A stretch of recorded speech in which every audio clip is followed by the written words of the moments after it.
Well, aloha kakahiaka.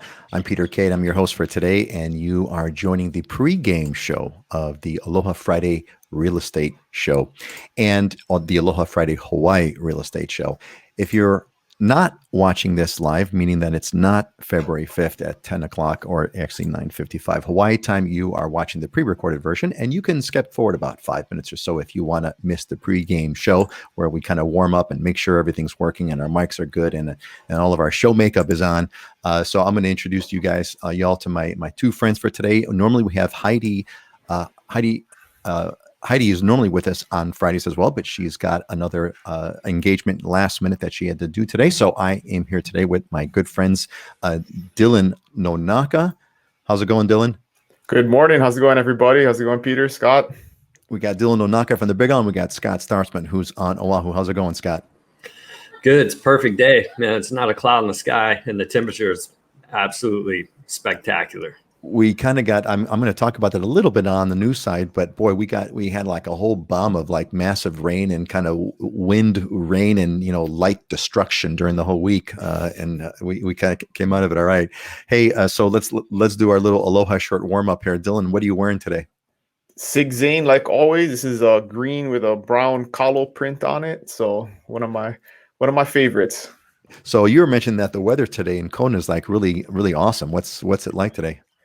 We've had like a week, just like you were talking about, of like rainy weather and stuff. And just today is like that first clear. There's no fog because the winds are kind of weird. And it's just a beautiful day. And I was just thinking that before I came in here and sat down, I should move all my stuff outside. But it would be a big move. It's to move all the microphone and lighting and all this stuff outside. But yeah. I gotta take a picture next time when you put on the screen. Yeah, really. There you go. Yeah, we need like a Dylan cam, on Nonaka cam or something like that. And of course, Jim is as reliable as the time, as reliable as so. How's it going, Jim? Great to see you, buddy. Welcome. Thanks for joining us, Scott. What's I was marking was saying how remarkably clear and crisp your camera view looks today. What's going on over there, Scott? Yeah, the temperature's crisp and clear, and man, I think I woke up yesterday and went out in the hallway, and I was like, oh man, I'm freezing.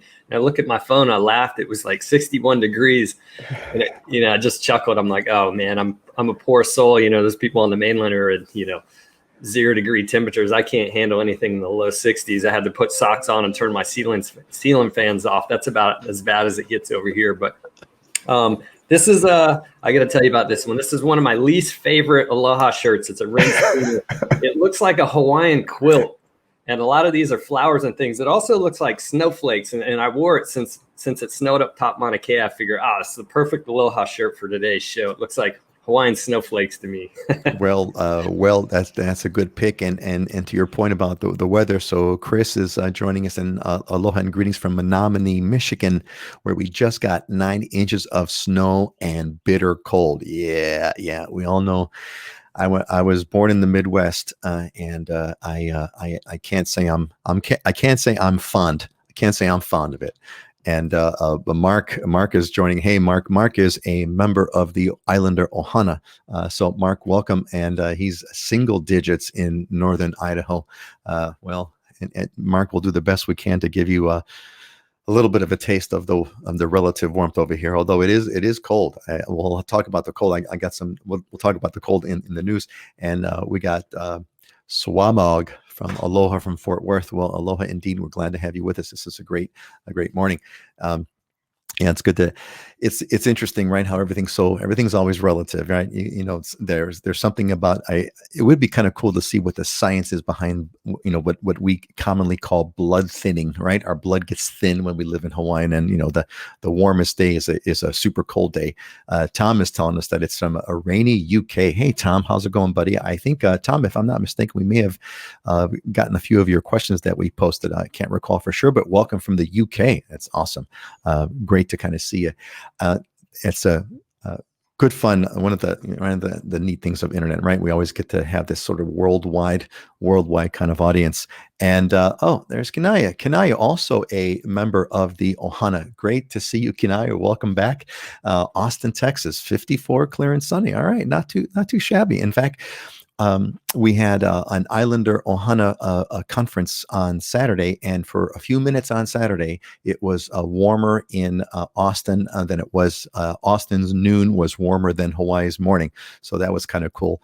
Yep, and Tom saw those. Great, Tom. Yeah, Tom, that video we made a video about, should I save and come to Hawaii, save and come to Hawaii later, or move now, and it's actually quite popular. All right, man, the whole Ohana is coming in, and Megan is coming in, also a member of the Ohana. Great to see you, Megan, and she's giving a shout out to Mark and Kanaya. It's really kind of fun. We get together, the Islander Ohana members. We get together every other Saturday, and we have this kind of really fun conference. Turned out to be so much fun. It's really, really great.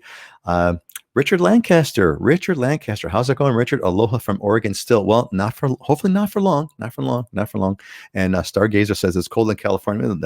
It's like the whole gang's here, like the Friday, the Aloha Friday Hawaii Ohana. And Bernard, how's it going, buddy? In New Jersey, 2 feet of snow. Ouch. Okay. All right. Well then, hey, let's get, it is a little bit, as a 1 minute past. So the show's kind of officially started already. So, let's get, and let me re-welcome everyone who's just joining us. This is the Aloha Friday Hawaii Real Estate Show, where we talk about all kinds of stuff. And one of the things that we're gonna chat on today is I'm going to have a little news update first. So here's kind of what's going on with the news. Brrr, it is cold. Let me get a full screen this here.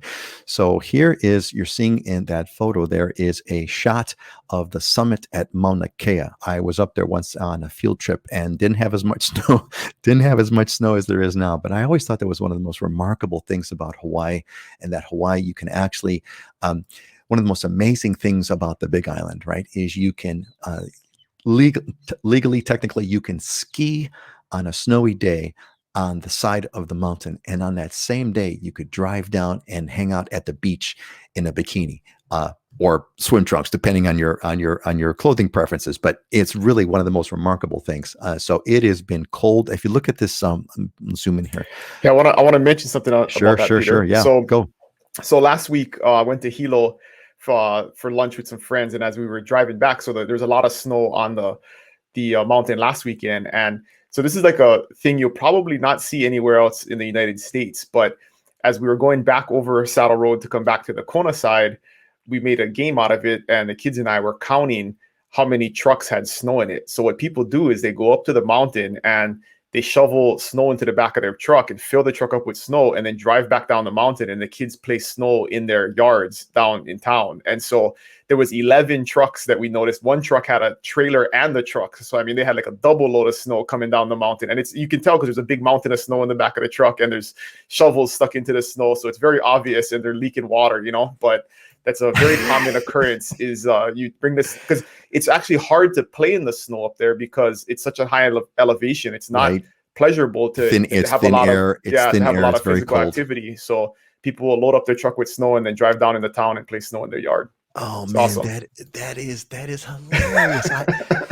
And look, I've lived in Hawaii since the mid 80s, and I've never heard of it. And I've known about the snow and people go up there and ski, but I've never heard about it. And it makes total sense right now. You go, you get a truckload of snow. And so if you drive around town on days when there's snow, you'll see people playing snow in their front yards. They're making snowmen in their front yards. That's hilarious. I never heard about that. That's hilarious. That is what a cool thing. How cool is that, man? That is a couple of shout outs here. We got Robert from, we don't want to hide Scott's beautiful face over here. Hold on a second. There we go. Robert, aloha from California. Hey, Robert. And Jim says 45 and clear and sunny. All right. Hey, 45. People are washing their cars. They're walking around in shorts at 45 degrees in New York City. There's Jeremy from Arizona. Welcome back, Jeremy. Good to see you, buddy. Okay. Jeremy says they do the same thing in Arizona. All right. So it's not just a Hawaii thing. Interesting. Love it. Absolutely. Hey, so back to the weather over here. I want to show you here what we call Brrr, super cold in Hawaii. You look at the 5-day forecast here. If you look at the highs and the lows, right, you see the highs are going to be looks like at high 70s, 75, 78, and the lows get down to looks like the coldest one is 62. That's the coldest of all, the whole thing, 62, 66. That is what is considered freezing but cold in Hawaii. If it's as Scott was saying earlier, I don't know about you guys. So here, what do you guys do? I've got the long sleeve. Actually, it was really funny. So last night, I wake up at like 1:30 in the morning with literally uncontrollable shaking, uncontrollable shivers, and I just can't stop like shivering. So I put my sweatpants on, put my socks on, put my long sleeve t-shirt on, and the winter comforter, and folded it over myself, so I'm not even like on the bed sheets. I had to do all that to stay warm, and that's what I had to do. Dylan, what do you got? What's your warm weather? What's your cold weather winter suit look like inside the house?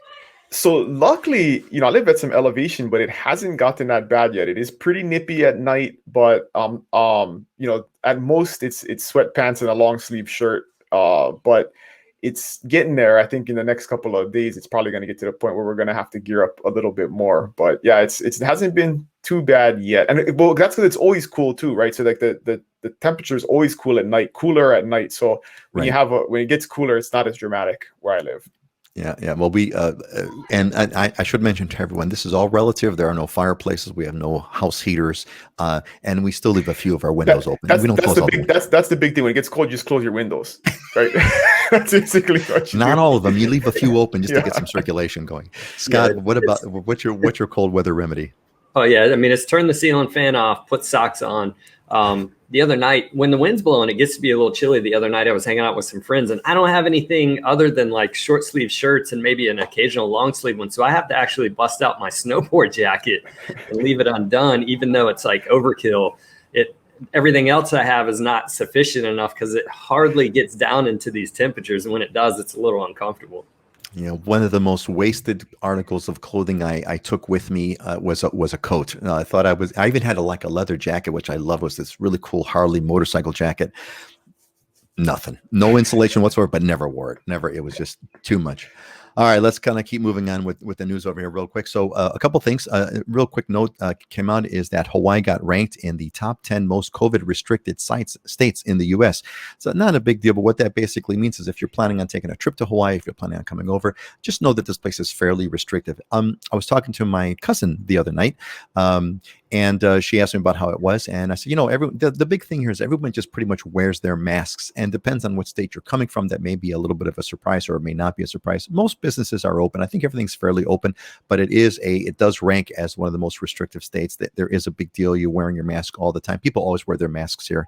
And I have seen some places that, some stories that say some people that have come here have been a bit surprised by how much that is, but it's become a cultural norm now. The other one is United. United is doing a cool thing here. What's been reported is that United will let Hawaii visitors skip COVID-19 tests screenings with conditions. So what they're saying here, what was reported is that the airline now allows travelers headed for the islands who share a valid negative COVID-19 test before boarding a flight to skip document screenings in Hawaii, which often involve waiting in a long line, and begin their trip as soon as they land. I don't have any more details on that, and I recommend that you reach United directly if that's who you're going to be using. Things can change on a daily basis, but it sounds interesting. United's making a play to have you skip the screening process when you land. It's going to be an interesting competitive juggle here for, I guess, who's going to make it easier for people to come to Hawaii. And then finally, I thought was an interesting story I found is that Oakland's airport has a COVID test in a vending machine. Apparently, you walk up to a vending machine, I guess you slide in $149 bills. You put your credit card in for $149, and you get what looks like to be an instant COVID test. So that's a quick roundup of the news today, and we had a good time to talk with Dylan and Scott about the weather stories. So I would say, folks, this is about as cold as it pretty much gets. Hey, just real quick, real fast, Dylan, what is the lowest temperature where you were living that you can remember in Hawaii? Just the number.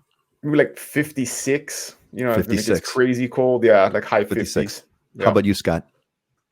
Yeah, it was definitely mid 50s. I remember, Mid-50s. I'll never forget when I first moved to Hawaii. I was living on the Big Island, and I went up to Waimea. I was living in Puako, which is right at sea level. And after several months, I went up to Waimea and got out middle of the day, winds blowing. It was chilly, but because you're at a higher elevation, I remember going, oh man, I'm freezing. And I knew at that point right there, I'm like, I'm in trouble. There's no way I can go back to the mainland without something at that point. When you're freezing in your low 50s, when it's probably only 65 when you got off. My lowest number is 59, and it was like burned in my forever burned in my memory. This had to be 1984, 85. It had to be 84. I'm driving down a couple Hulu Avenue, and this was back in '84 when banks used to have those bulbs, those little signs that had like light bulbs on them. Those it wasn't even LEDs; it was light bulbs that would go on and off, and they would show the temperature. And I was driving down, and I saw 59. I thought, wow, it's 59 degrees, and that was the coldest temperature I've ever seen in Hawaii. All right, let's move on. Thanks everybody for that great feedback. Let's see. And by the way, real quick, just as a quick mention, is that you want to be giving us I'm going to take your questions. If you submitted a question on the form and you're here, give me a little bit of a shout out, because I'll try to pull up your slide, because I've got it here queued up. Otherwise, you don't need to have a slide, but if you got one, just let me know so I can pull it up, because I've done it already. Otherwise, we're going to give priority to the folks who are here now to put their questions in and just kind of throw them on the chat, and I'll do the best I can to kind of get to them one by one. All right, let's flip into the real estate market update section, and we got Dylan. Why don't you get us started? What's going on in the big, what is notable? What's going on in the market on the big one, and give me a good story over the past 2 weeks. Well, the headline is definitely a shortage of inventory. Across the board, we have about half as many homes and properties on the sale on the market right now as we normally do. So that in and of itself, decrease in supply is gonna and an increase in demand with the people coming here now that you can travel has caused kind of a frenzy in the market. And I guess, story-wise, it's been very difficult to get properties under contract because it is so competitive. And I last weekend wrote 3 offers over asking price, one of them with a $20,000 escalation clause, and we didn't get any of them because there are so many people that are in the market bidding on stuff. And so people are, Scott's been talking about this. I think it was hotter in Oahu, and it's kind of caught up to us here on the Big Island, but people are waiving appraisals and cleanings and stakings and surveys, and I mean everything they can possibly do to make their offer as strong as possible. And so those guys with cash definitely have the advantage and the upper hand right now, because it is extremely competitive. And if you are in the Big Island and you want to sell your property, now is the time. So give me a call, because you have the best conditions possible to sell your house. Nobody's going to ask you to do anything because they don't want you to go with a different offer. So very busy. That is tempting. Of course, the problem is if you sell, where are you going to go and buy? But if you're looking at if you're in a position to sell, it seems like you can't beat it. Scott, give us the update on what's going on with the Oahu's market, and give me a good story. I want a juicy story, Scott. Yeah, I mean, we're still having that severely restricted inventory. The inventory levels are back to still 2007 market, which was 1.4 months of inventory, and we had 20% price appreciation back then. So the activity in the single family home side, and now I'm seeing it in the condo side under 700,000 pretty much everywhere except for Waikiki and Kaka'ako. So every segment I try to look at a little trend, something different, because I probably wrote 12 offers in the last 2 weeks, and every single one of them was over asking, multiple offers. I think the lowest one we were competing with had 5 other offers on it. I had a townhouse I wrote in Eva Beach. There were 28 offers on that one. There was this Hawaii Kai home that it was listed at 1.25 million. We came in at 1.3 with an escalation clause and appraisal contingency removal and all this other stuff. 24 offers. We weren't even in the top 15. She had 15 over 1.3.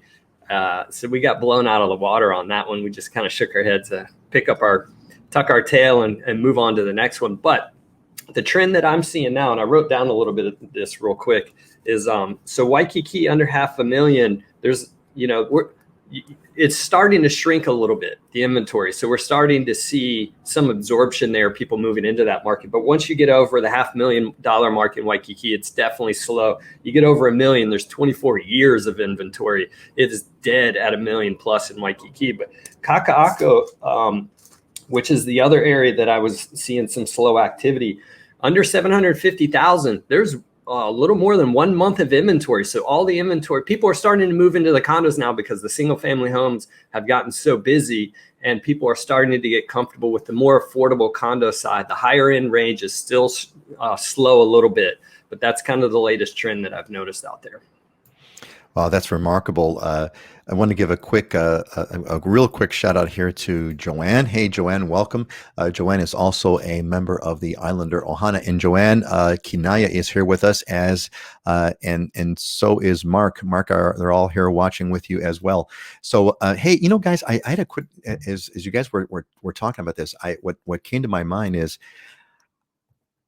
has the market, have sellers started doing an auction type of thing? Because it seems to me that if you were to do an auction, you could probably maximize even more than what you're already getting. Scott, what's your sense of, why shouldn't I do an auction? If I had a single family home in a highly desirable area with a perfect, like let's say a great home, perfect desirability, why wouldn't I want to put it out to bid and do an auction on it? Well, it basically is. That's basically what we're looking at now. And in fact, I'm seeing a lot of this in the marketplace. What the strategy you should be doing, because there's restricted showings anyway with COVID, is you come on the market, you allow showings for, say, a 7-day period, allow everyone to get in, get them the information. This is the date that offers need to be in by, and then we'll review after that. So it effectively becomes an auction at that point. And it helps the buy side be able to not rush to make a decision. It allows them to come in, analyze the property, analyze the info. If you're a good agent, you're going to get the survey put together, the building permit packet, all these various things so that people can review. So when they submit that offer, they're removing contingencies. That it's as tight as can be. And that's where you get the bid ups. And the other thing that I would do, the offers come in, I start looking at the best ones. Then I get on the phone with people and I start massaging people around. Where people got to watch out is the limited service agents in this market. And this just happened to me. We submitted, I couldn't get a hold of anybody. Hey, do you have any other offers? What's going on? They got back to us and said, oh, they chose one. And so that person may have saved on the commission a little, but they lost thousands of dollars in net because that agent on the other side didn't work to get those things bid up where it could have benefited the seller more. This is where you need this is where experience matters, right? Decades of doing this matters. Dylan, give me, what sort of, why not do if an auction that's already happening? What do you kind of do to maximize that value?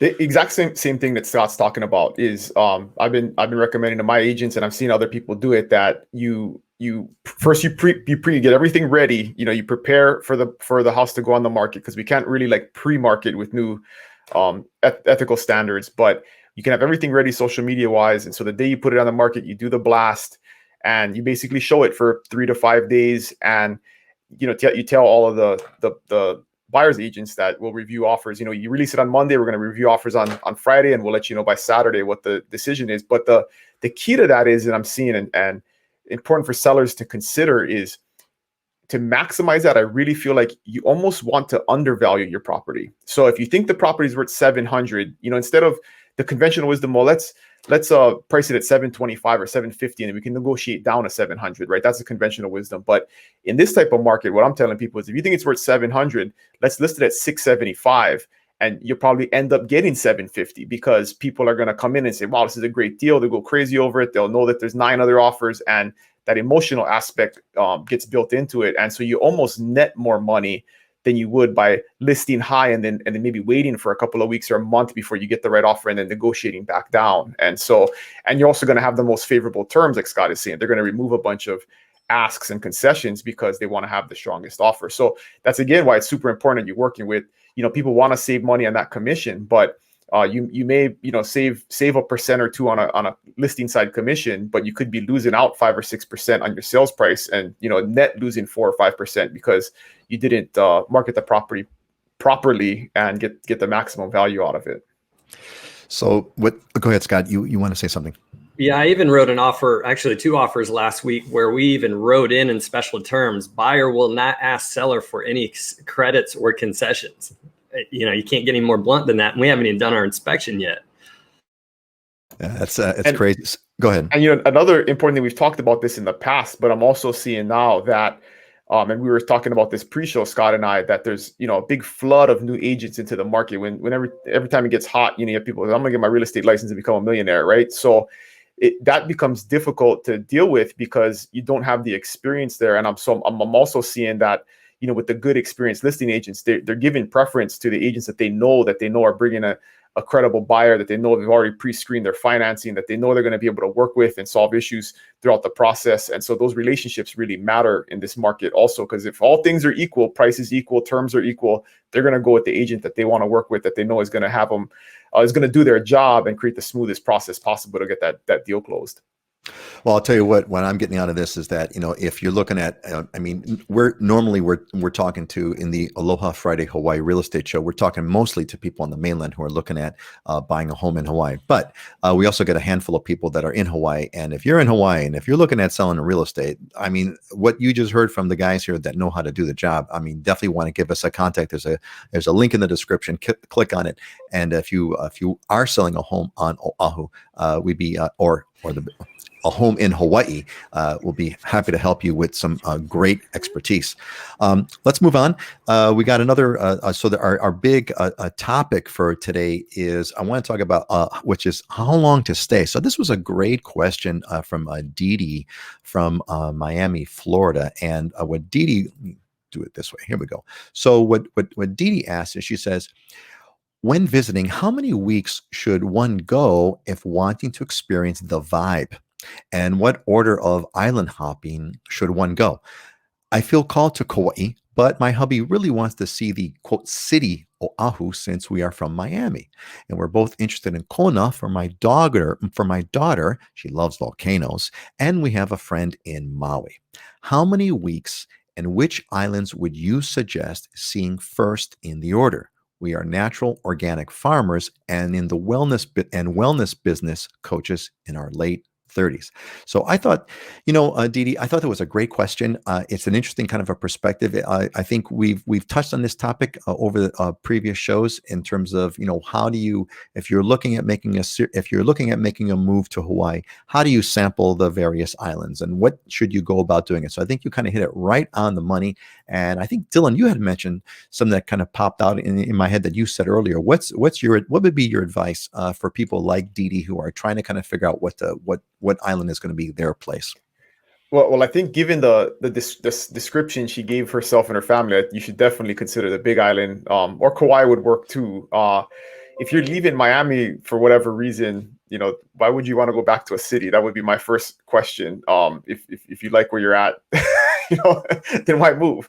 But because that's really what it is. You know, I mean, Oahu is, as great as Oahu is, I mean, it's a city on an island, just like San Diego or Miami or any other big city in a warm climate. So yes, it is. So that's the thing to consider is, and I think you do have to spend some time. I mean, a week maybe minimum, but a couple weeks, especially on an island like the Big Island, where, you know, not only is it the island, but then there's all of the different sub areas of the island, east and west and north and south, and the different climates depending on your elevation. So you really want to dial in what you're most comfortable with and what's most desirable to you. And you do need to spend some time doing that. And then especially when you get like a week like we had this last week with really unusual weather, if you're here for that week, you're going to be like, I don't know if this is where I want to be. It rained every day in Kona, but it never does that. You know what I mean? It's like, that's once every couple of years we get a week of rain in Kona. It's very pretty dry most of the time. So definitely you want to put the time in though, because a few days isn't going to do the area justice. A few days ain't going to do it. Yeah, a couple. Scott, what's your advice for Dee Dee? Yeah, I think it depends on kind of what the objective is. If the objective is to move over here, and this is probably one of the biggest challenges for anyone that's looking to move here is how to take that first step, which is making the move over. If you're looking at moving over, if you haven't been here before, you need to spend a fair amount of time in these locations and almost get out of tourist mode. Because once you're in tourist mode, everything's wonderful. You're in la la land. It's not reality of how you would live. If you are looking to move over here, you do need to get acquainted with, you know, some of the cultural portions, the traffic portions, the neighborhoods, where on the island that you want to be, and you need to spend some time. If you're familiar with the island already, then you already have a leg up a little bit. And I used to joke when I was bartending at my family's bar on the Big Island. Big Wave Dave and I were running things, and we used to joke. People would come in hey, how long are you here on your Hawaii vacation? Oh, 5 days, and we're on 4 islands. Like, oh, how's the airport? Because you're going to spend more time in the airport than you are in either the hotel or your Airbnb. Yeah. So you definitely need, and travel island, it's going to take you pretty much half the day to begin with. Even though the flights are short, you've got all the hoops you got to jump through and to get the rental car and go get checked in. So I would say at a minimum, you want to do about a week per island. And that's at the bare minimum side. So to move over, if you're looking at moving over to really get acquainted with which island you want to be, I think you're looking at multiple trips unless you can take a significant amount of time out of work or away from your regular life to spend here. Yeah, a lot of that's a really good point. I think a lot of the things that we've heard from people that buy that are on the mainland and buy in Hawaii, a common story is, oh, I've come there every summer for the past X number of years, and we know this. We go to this one place, and we go there every year, and we know it really well. We're going to buy a condo there. A couple of things I would say is one way to get acquainted, and is by, I totally agree. I would say, well, between what Scott and Dylan said, 2 weeks per location would be a really good way to do it. And Scott, to your point, we have actually a program on the Islander Ohana, and I call it the Unvacation, which talks about the not a vacation kind of a thing, and what specific things ought you be doing to experience Hawaii during your unvacation. So we talk about that. I would say at the same time, the other thing I would also recommend, which we've done a bunch of times actually, and was really fun, is you do the 7-day cruise. Now it's 3 or 4 islands in 7 days, and you don't spend time in the airport, you spend time on the ship. But it's a really fun way to do a really quick overview of the islands. It's not a deep dive by any means, but it's a great fun thing. It's 7 days, you enjoy a cruise, and then I would definitely agree to spend a couple weeks at each location and try to get into a more of a residential area. But I would say that is the best way. Is there anything else you guys want to offer? Yeah, one more thing. So one thing you gotta identify is, what is your ideal living situation, and if you want to do organic farming, and you need a certain amount of space to do that, you really want to see what your options are on every island, because you may be just able to rule it out completely if it's not even, unless money is not an issue and budget's not an issue. But if it is, that's one way to narrow your options down, is just get in touch with a good realtor on each island, and it can give you some options, or see if there even are options that fit your needs and your budget, and that can help you focus on where you want to look. Yeah, excellent. Go ahead, Scott.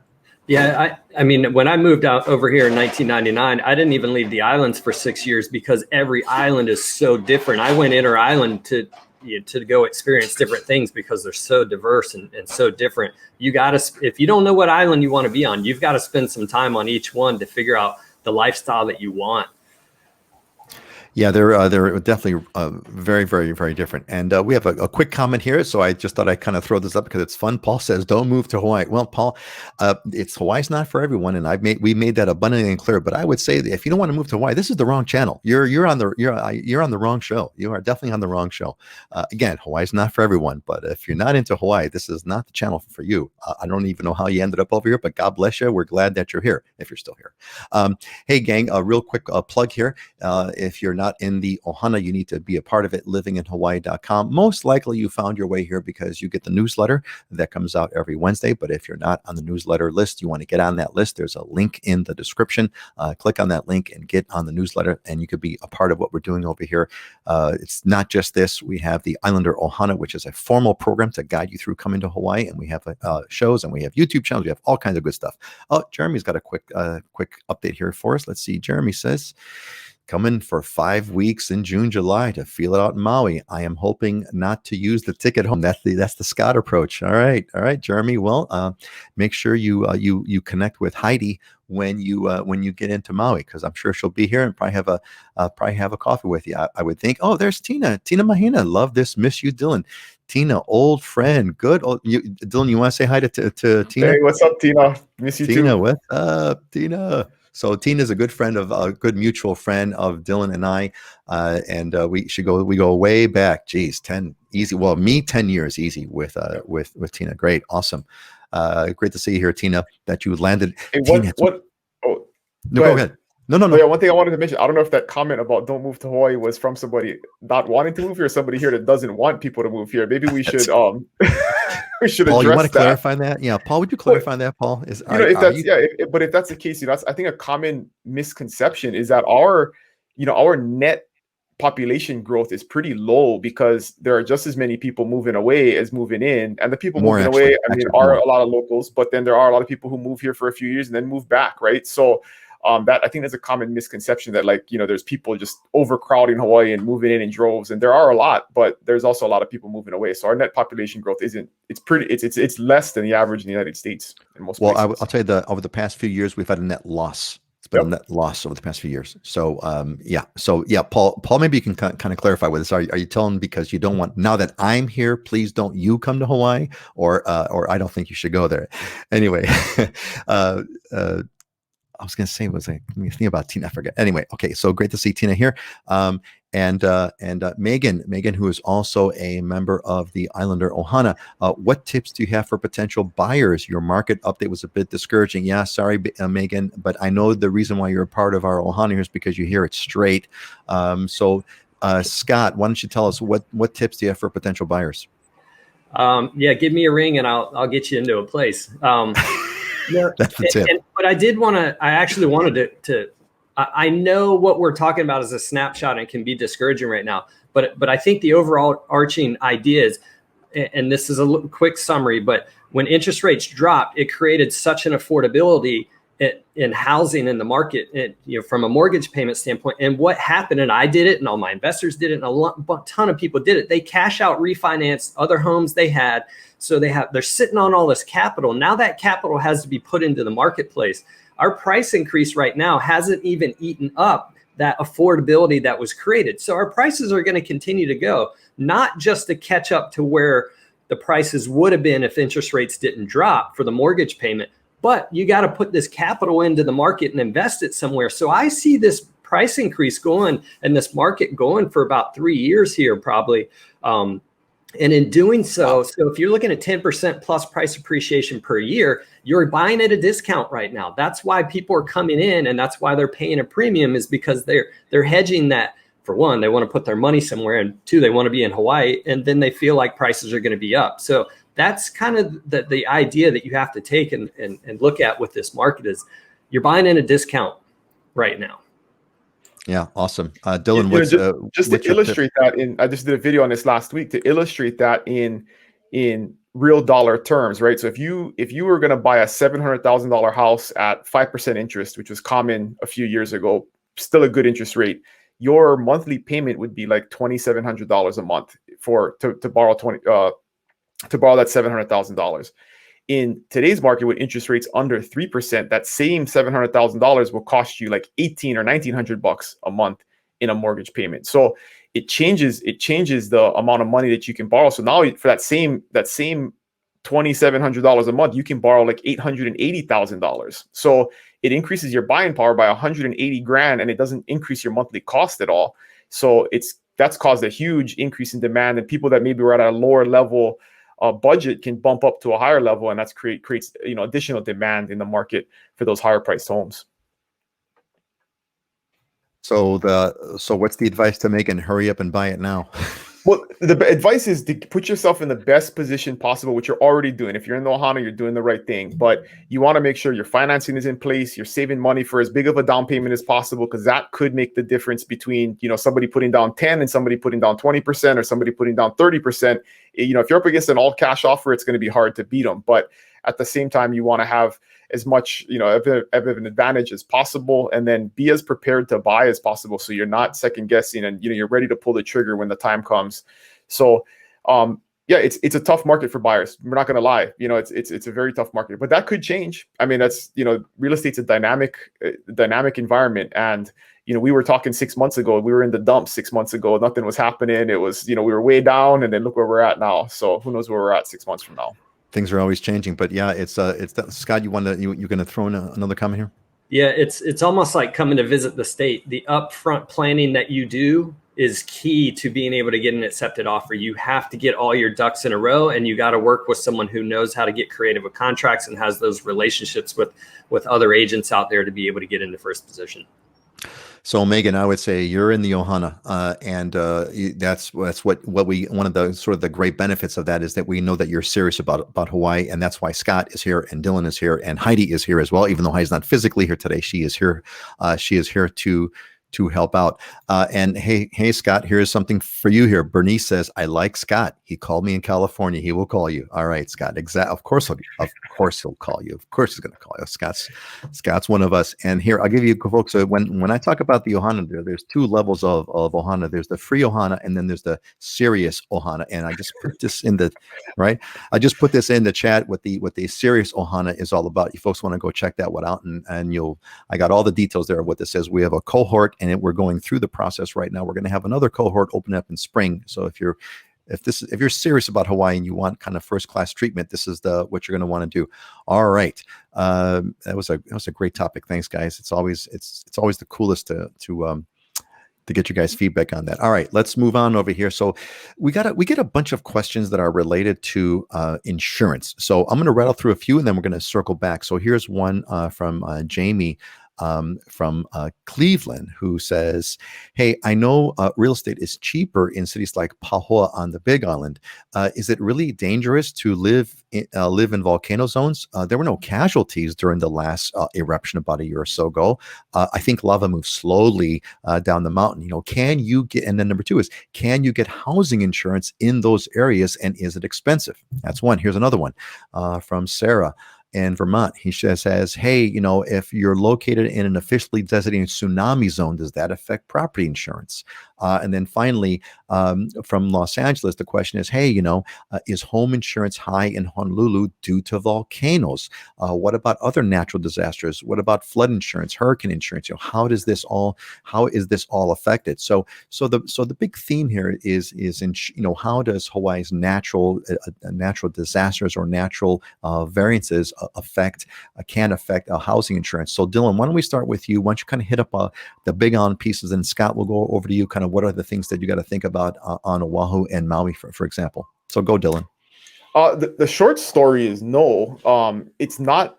Well, let me address cheaper in Pahoa. So, in my opinion, it's not cheaper to live in Pahoa because it's near the volcano, and it is geographically near the volcano. But the Pahoa area, most of it where people live is lava zone 3, so it's not even lava zone 2. And lava zone 1 is where the actual flows are. So in lava zone 1, you want to avoid that. I would not let you buy there. You can if you want to, but that's not where you want to be, because that's where Leilani Estates was and where this recent eruption happened. So the volcano people are pretty smart in predicting where that lava potentially is going to go. 30% of the island is in lava zone 2. So it's very safe. There hasn't been flows in hundreds of years. It shouldn't be a deterrent. Insurance is not more expensive. In general, a $300,000 house, $300,000 to $500,000 house, your insurance is going to be around $1,500 a year. So there isn't, and this is important to understand, there is not anything called lava insurance. Like, you can't get additional coverage for lava per se. There is all other perils insurance. So it's called AOP, and it's an overarching coverage. It's like any act of God destroys your house, you're covered. And that's the insurance that you want to have. It's not a huge expense in addition to what normal insurance costs. You're still going to be paying around that like $1,500 a year. But that's the insurance where everybody who had that lost their homes in the flows did get paid. It was people who declined that. And that's another important thing, is make sure you really understand what your insurance policy covers, because some people just pick the cheapest coverage and they don't have any idea what's actually in their insurance coverage. So you want to be smart about that. You definitely want to talk to a local, just like a local broker, a mortgage broker, or a local realtor. You want to talk to a local insurance broker, because if you get a quote from, State Farm or Progressive or one of those national companies, a lot of times the prices are higher, but the local companies work with folks at broker and are familiar with Hawaii, and the insurance prices are not crazy here. On tsunami insurance, you will need flood insurance if you're in a flood zone, regardless if it's a tsunami flood zone or if it's a regular runoff flood zone. And so on the Big Island, for example, we're very steep. So the tsunami zones are really small. I mean, it's really like, 100 feet in from the shoreline, and you're not affected by the tsunami zones. So although you'll need flood insurance, if you're buying near the water, that close to the water, a lot of times whatever that cost is isn't going to hurt you because you're already paying $1 million+ bucks. So if you're paying, a couple $1,000 more for insurance, it shouldn't necessarily be something that breaks your bank account because you're probably not affording a house there in the first place. So. Great, great information, Dylan. Really appreciate it. Makes complete sense to me. Just a really, really quick thing on what Dylan, what you mentioned related to the a lava zone. You said your thing was you stay away from lava zone 1. Anything other than lava zone 1 is fine. So that's kind of what you want to know. And there's very limited property that you can buy in lava zone 1. I mean, there are some very old subdivisions that should have never been built, but I mean, it's to find a property in lava zone 1 is hard to begin with. Hard to begin with. And then again, this is why you want to hang out with a local expert who knows what they're doing. I mean, why would you want to kind of have to figure this out yourself when you got people like Dylan who's good? And an important consideration is people will call me and say, well, I only want to be in lava zone 5 or higher, right? Because there's 9 lava zones, but really 2 through 9 are like the same. It's like, it doesn't make any difference. So you're putting an arbitrary restriction on your search when lava zone 4 and 3 are not any greater. Yes, there's geological potential that those areas have a higher potential for a lava flow. But again, if you're worried about that, I mean, the chances are so small that there's so many other things. You're much more likely to die driving to work in your car or getting hit by somebody not paying attention than a lava flow. So or you're more likely to have your house smashed by an alien spaceship or absolutely. by a meteorite or something. By a meteorite, yeah. And that's important to note too that about lava being dangerous. I'm not aware, and I could be incorrect about this, but I'm not aware of any casualties ever with any lava flow we've ever had in modern times. So they are very slow. People evacuate. I mean, lots of property damage, but I'm not aware of any casualties. I've heard of people moving houses wholesale to get out of the lava zone. They knew the lava was creepy. There are people who do stupid stuff and go look at the lava when they shouldn't. They get hurt, but it's not because they were living there and the lava overtook their house. So how's that go? We can't rule out. Can't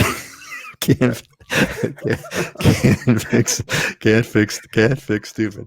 Excellent. Hey, Scott. So Scott, give us the scoop kind of from your angle that's a little more centric to Oahu. Is there even volcano insurance problems on Oahu, and what other kind of natural disasters? What do you have to be thinking about if you're buying on Oahu? Yeah, you don't have to worry about any of the volcano zones or lava zones here on Oahu. No such thing, right? Factory. Yeah, it's only on the Big Island. So here on Oahu, if you can bring up the slide about the tsunami portion. So you can actually be Waikiki. All of Waikiki is a tsunami inundation zone. But part of Waikiki, part of those areas, you don't have to be in a flood zone necessarily to be in a tsunami inundation zone. And in fact, the project that I developed in Hauula, we were not in a flood zone 200 feet from the ocean, but because we're that close to the ocean, we were in a tsunami evacuation zone or inundation zone. And if you want protection from something that may happen never, it's so rare, then you would want to get flood insurance through FEMA. And that can be fairly expensive. I mean, if you're in a flood zone, I know some people's premiums are $5,000 a year for flood insurance, and the coverage is only up to $250,000 for the structure, and then $100,000 for any personal items. So you're limited on what your coverage is anyway, and you're going through the government, the federal government, FEMA. The other aspect, you can buy something from like Lloyd's of London that's an add-on, but you don't necessarily need even flood insurance if you're in a tsunami inundation zone. So therefore, it doesn't really affect the fire portion of the homeowner's insurance. The other aspect is insurance here in Hawaii for homeowners insurance more expensive than on the mainland? It all comes down to, so there's an insurance commissioner or director that insurance companies have to go to be able to change anything within how they charge customers for their insurance. And is it more expensive here? Yeah, probably a little bit, not a ton, but essentially all these factors they look at. What's the risk? What's the risk for hurricane? What's the risk for fires? What's the cost of building here is going to be more expensive because you have to ship your materials here from either the mainland or from somewhere else. Because we're out in the middle of the Pacific. So they factor in, they got algorithms and things the insurance companies do. They factor in all these components that make up the insurance. It's not going to be vastly different than the mainland. It probably will be a little more expensive, but for example, my Kapahulu project, where I have a brand new home on it, I think we're at about $1,500 for homeowners and hurricane insurance for the year. And the hurricane portion is the bigger portion of that we're carrying, and that's brand new construction. Thanks, guys. That's a great overview of the insurance. I hope that that answers all those insurance questions as about as comprehensively as you're going to get on this channel. Let's kind of move on to our next segment over here. This is called Diamonds and Deals. And so here's where we have a chance to where I've asked Scott and Dylan and Heidi to put together sort of properties that they want to highlight, things that are either diamonds, were like amazing aspirational kind of properties that we dream of, at least most of us, and or deals. Hey, this is a really good deal. And sometimes we have both. Sometimes we have a diamond and a deal. So let's get into this one. This is in Maui, so we're going to skip that. That's Heidi. And so here we go. This is a Kaneohe townhouse, 3-bedroom, 2 baths, at $699. Scott, looks beautiful. Oh, you're muted. Yeah, one of my favorite complexes in Kaneohe. This is actually Pohakea Point. There's Pu'uali'i. There's 3 associations or almost three complexes, multiple phases that all come in under one master association. This one happens to be Pohakea Point. When you buy in here, you get the use of 3 different pools. You get a walking path. There's a lot of open land, a lot of mature trees, so it doesn't even feel like your standard townhouse or condo complex. And with this unit, this is one of my favorites. Renovated. You got a 165 square foot lanai that looks all the way down. You can see in the distance. That's all Kaneohe Bay. You see the Kaneohe sandbar. You can see the Kualoa out in the distance there. You'll get rainbows that come across when it's raining. But 165 square foot lanai. Imagine morning coffee sitting on your lanai here, or watching the sunset go over the mountains, having an evening cocktail. It's listed at $699,000. It's actually priced pretty well.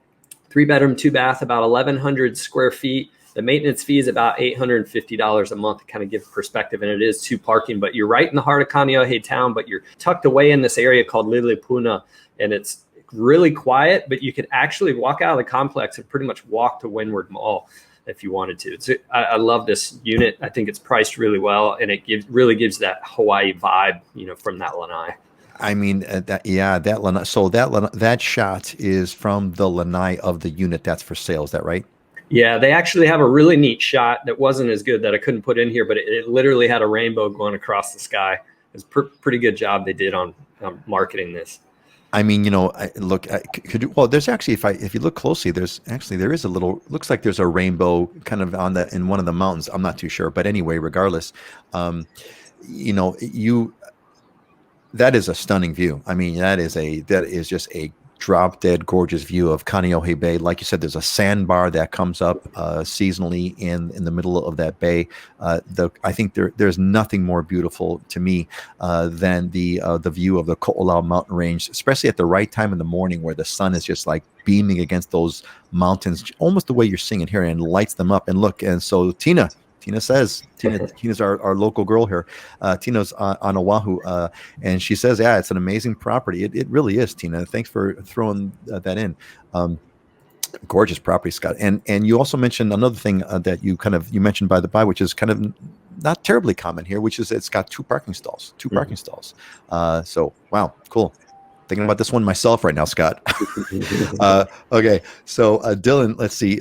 Next up, we've got, what do we got here? We got crazy Oceanfront on Ali'i Drive, 6-bedroom, 6 bath, 5.5. Wow, Dylan, what is this?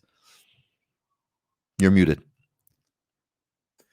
Yeah, what a stunner! Just like sitting right there, your pool, looking right over the water. That's actually a pretty good surf spot called Alakalas, and it's looks good. Yeah, and when it's big, it's real nice. And you actually, it's not very crowded because you have to park out on the street and then walk down to it. So there isn't like any parking real close. It's not a far walk, but it's not like one of those common areas where you have a beach park next to it. So you kind of got to know where it is, and you can't really see it from the road because you have these homes that front it. So super cool location, right on Ali'i Drive, right outside the heart of Kailua town. And this house is just, you know, huge. I mean, huge 6-bedroom, 6-bath house. You can see the living room in the bottom corner there that just looks out, opens up, the whole wall opens up with pocket doors out into the pool and the ocean. And then it's got like a home theater in it. I mean, all kinds of stuff. So I just saw this, and, you know, Li'i Drive is very, there's a lot of homes on it, but there's not that many homes on it, right? So it's a really special place to live. There are no HOAs, there are no, you know, association fees or anything like that. So you can really do what you want, and just a super special place, and you're right there on the ocean. You know, as you're talking about this, I'm looking at it like, man, you know, there's those Hawaii properties are just, there's just something, not something about it, but because of the mildness of the weather and the architecture, you know, allows these sort of, you look at that lower right hand corner there, that shot there where you've got this big, huge open area from the living room, you know, the homes, the architecture, the possibility of the architecture makes Hawaii homes just really stand out, just like nothing else. I mean, there's other places that are arguably as beautiful, but because of Hawaii's perfect weather, you could design a home that's essentially completely open, which really, you know, it's hard to do that place anywhere else in the world.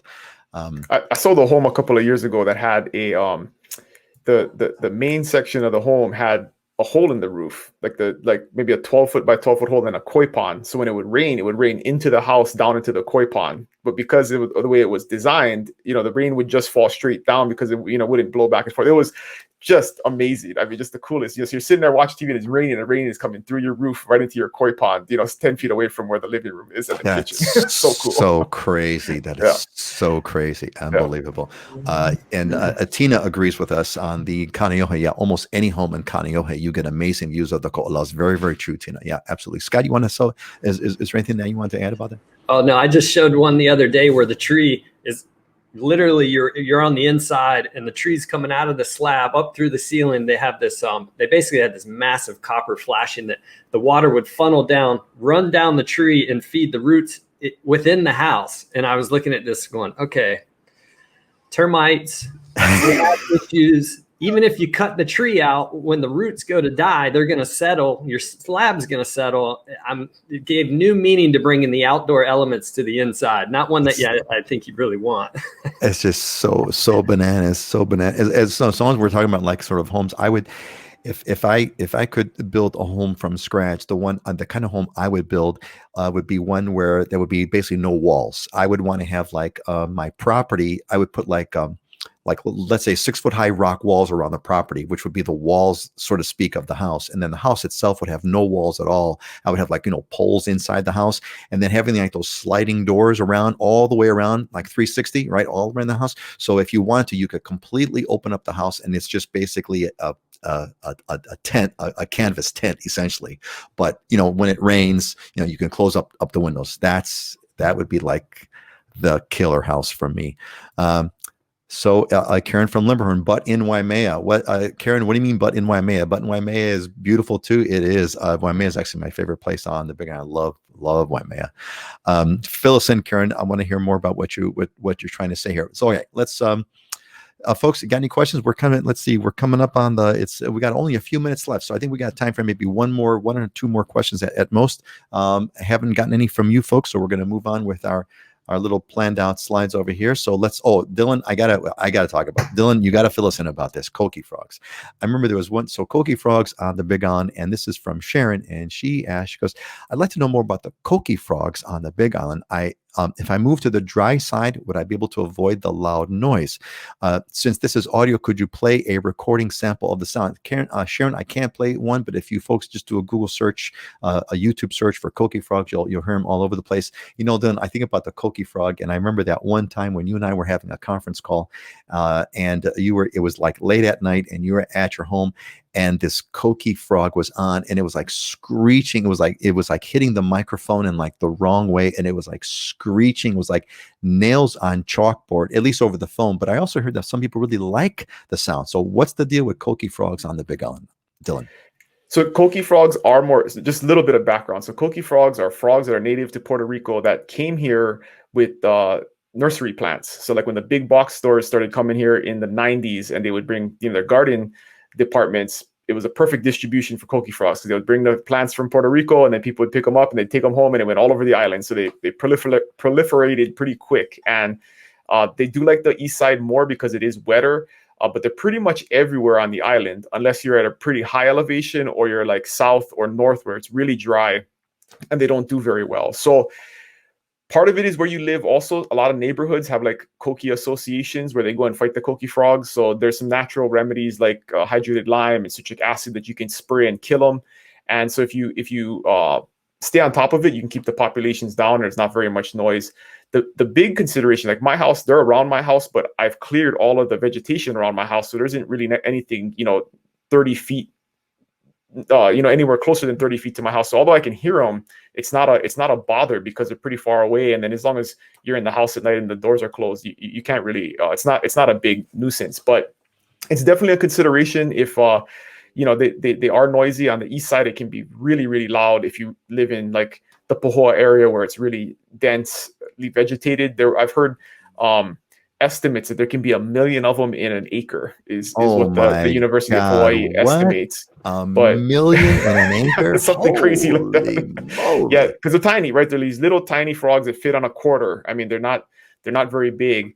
But it's funny. I always tell this story about this was years ago, maybe 10 or 15 years ago, but there was a guy that ran for office and he was in a primary, and the guy that he was running against was a very well-known, kind of person that was kind of a shoe-in for that seat. But the other guy ran on a Coqui frog platform. His platform was he was going to fight Coqui frogs and get money from the state to help us fight Coqui frogs. And everybody thought it was a joke, and he ended up winning like 60-40. Like, it wasn't even close. And it was really showed that was something that was really important to that Hilo community, was Coqui frogs, and nobody really saw it coming. But it's definitely a concern for a lot of folks. It's not for kids. That's a funny thing, right? It's a generational thing. Older people, it drives them crazy. My kids don't understand why it's a big deal because they've known nothing but Coqui frogs, right? So it's one of those things where in 50 years, Coqui frogs are going to be a non-issue because everybody who's here, grew up with them, and it's just but there's crickets in other places. You may live by railroad tracks or traffic noise. I mean, some people think it's peaceful and they like going to sleep to them. So it just depends on the person. Well, that's my understanding, if I'm not mistaken. And these are they're from Puerto Rico. They're from Puerto Rico, right? Yeah, and the problem is they did so well here because they have no natural predators. Right? Puerto Rico has snakes and other amphibians that eat them, birds that eat them, and here there's no, like most of our invasive species, they don't have any natural predators, so they just go crazy and breed like crazy. And I feel like they're getting bigger because, like, when I find them now, they're like, they're twice the size of what I remember them being when they were little tiny guys. And so I don't know if that's feeding into it or not, but they're morphine. I always wondered, how is it that we can have how can we have endangered species that are being hunted to extinction, if you will, and yet we have a proliferation of Coquis? I mean, I would think that, right? That doesn't make sense to me. So, like, why not just have a bounty and pay $10 a Coqui? $10. So you have people who can, who will make million, and I would want to not give away, but I'd want to pay out millions of dollars to people, right? To wipe out the Coquis, just like they, we're apparently wiping out. Or we got to make them a delicacy, right? Just Kona Coquis or whatever, like Kona coffee. Like escargots, Coquis or something deep like fried that. Coqui frogs. I mean, there's got to be something we can do with them, Scott, you want to add anything in on this? Oh no, dynamite comes in small packages. Those things are teeny, but man, they are loud. They really project. I couldn't believe it that one night when we had that call, Dylan. It was just like the frequency or whatever, but it was just like I was talking to you, and it was like my ear was hurting. So anyway, okay, look, we got room for a quick one. Let's see. So Jody says, I live in the UK, putting up plans to relocate to Hawaii really soon. Do you know who I could reach out to help me get started? I put the best thing I can do for you, Jody, if you're serious about it. I'll put the link back there again. You want to join the Ohana, you want to get on the newsletter. If you're looking at buying real estate, Scott and Dylan and Heidi are here. That's definitely what you want to be doing. Big advice on that. Richard, save the question till late. Last month my wife passed away. Sorry to hear that, Richard. Truly, may her memory be eternal. We had the dream to get property on the Big Island and build off grid. Yep, that is a lot of off grid. Dylan, that Big Island has attracted a lot of off grid kind of peoples. Dylan, do you just do property on the bingo or also just land? Dylan does it all, right, Dylan? I actually do a lot of land. I actually prefer land because it's way less complicated. But I also know how to do due diligence on land, and that's something that's important that I talk to people about. Is not all land is created equal. I think we've talked about this in the past. The prices can vary because of ability to develop, availability of utilities, access. There can be all kinds of issues. So you really want to talk to me if you want to get in touch, and we can talk about buying land. Yeah, definitely. Let's the experts are right here, and it's such a blessing. All right, it's time to kind of bring this to a close. Let's bring up our closing thought over here. Normally Dylan starts out this closing thought, but I'm going to mix it up a little bit here. So Scott, what is your closing thought for everybody today on Friday, this Aloha Friday?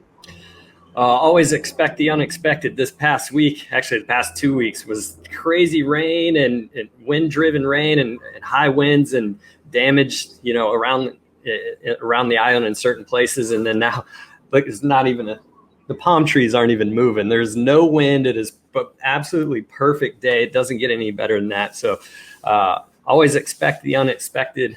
I always say, I also plan for the worst, hope for the best.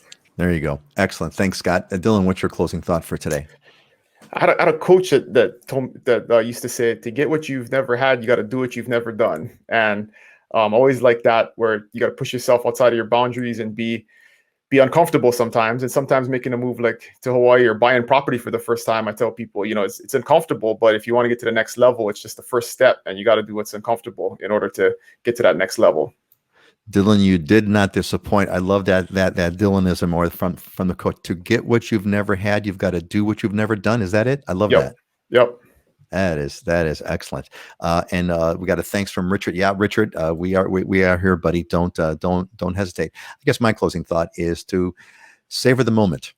Savor the moment. Whatever the moment is that you've got, whether it's a bad moment or a good moment, it's a moment. Savor it. If it's a great moment, savor it with no expectation as to what's going to happen in a few minutes after this moment. Now, if it's a bad moment, it'll be over too. Savor that. It's going to change. It's not going to be here forever. Both of the things, the good moments and the bad moments, aren't here forever. Savor them. And I think with that, this has been another great show as usual. I want to thank my good friends Dylan Nonaka, who's on the Big On, and Scott Startsman, who's on Oahu. You folks have any questions, you're looking for real estate, click on the links in the description. Serious about Hawaii, you want to get on that ohana and get on the registration. We're going to have our next cohort. It's going to be starting in the spring. With that, I'm going to bid you all a big aloha. Have a great week, and we'll see you in 2 weeks. Aloha everybody. Bye, everyone.